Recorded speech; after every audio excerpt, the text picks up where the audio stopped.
देखिए माँ जी, वो पड़ोस की लूटन मौसी है ना, उनकी बेटा बहू उन्हें गोवा ले जा रहे हैं। अरे क्या बात कर रही है बहू? उसके तो ना मुंह में दांत है ना सर पर बाल। क्या करेगी गोवा जाकर? अपनी अपनी किस्मत है माँ जी। लूटन मौसी मरने जो वाली है। हैं?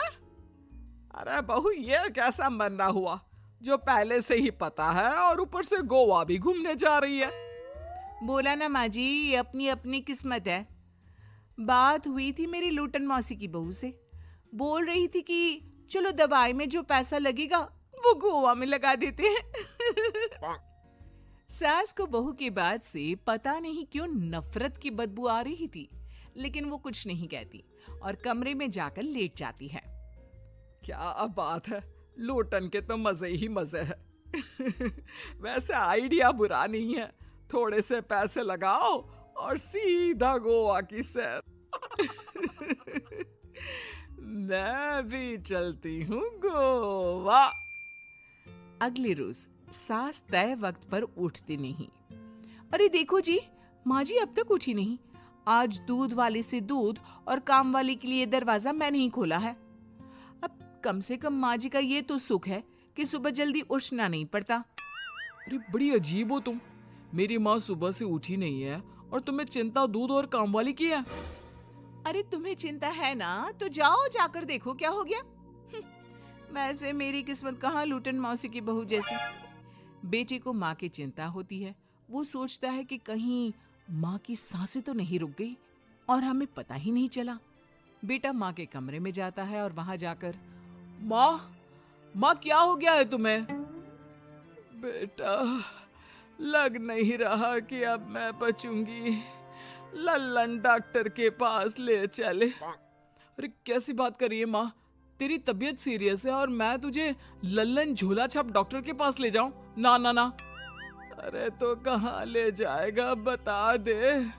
वहाँ एडवांस दे दिया है मैंने, वो क्या कहते हैं, गूगल पे से।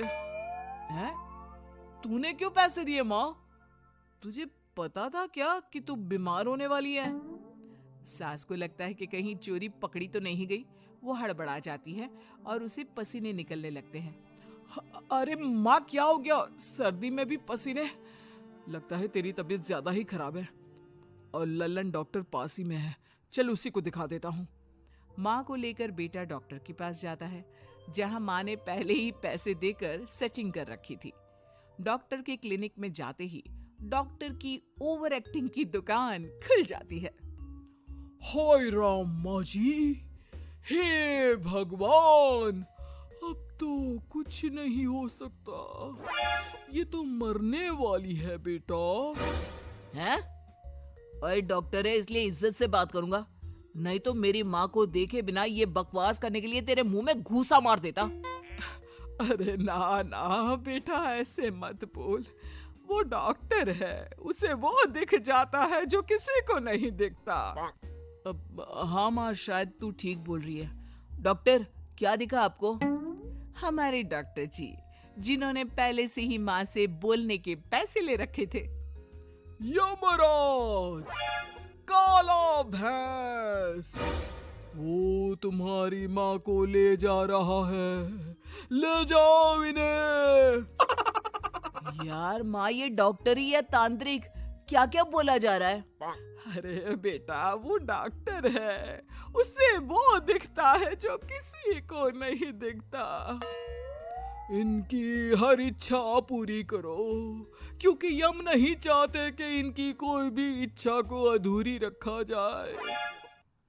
निराश मन से बेटा माँ को लेकर घर आता है। माँ, आज से मैं ऑफिस नहीं जाऊंगा। चल तुझे वो झूले वाले पार्क में ले चलता हूँ, जहाँ तू पिताजी के साथ जाया करती थी।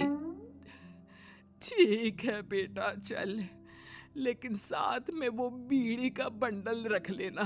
तेरे पिताजी वहीं झाड़ी में पिलाते थे मुझे। हैं? माँ कैसी बात कर रही हो?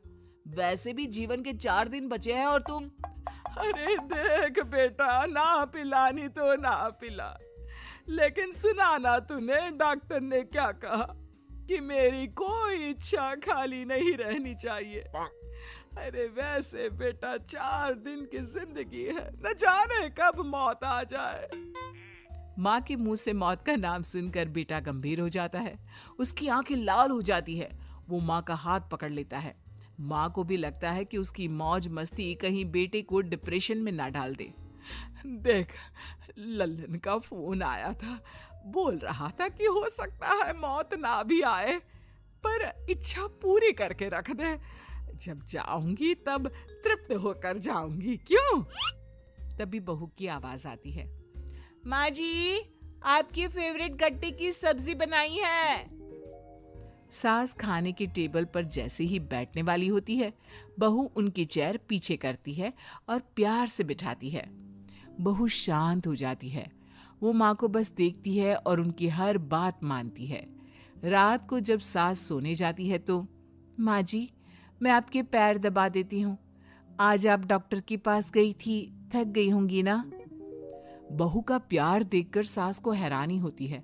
वो समझ नहीं पाती कि जो बहू उनके मरने को अपना भाग्य बताती थी, वो आज जब सास मरने वाली है तो दुखी क्यों हो रही है।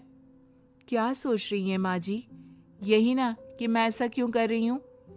माँ जी, मैंने आपको हमेशा अपनी माँ माना है। माना आपसे नाराज होती थी, परेशान होती थी, आपकी बातें चुभती थी, लेकिन यकीन माने, प्यार बहुत है आपसे मुझे। सास बहू को गले लगा लेती है।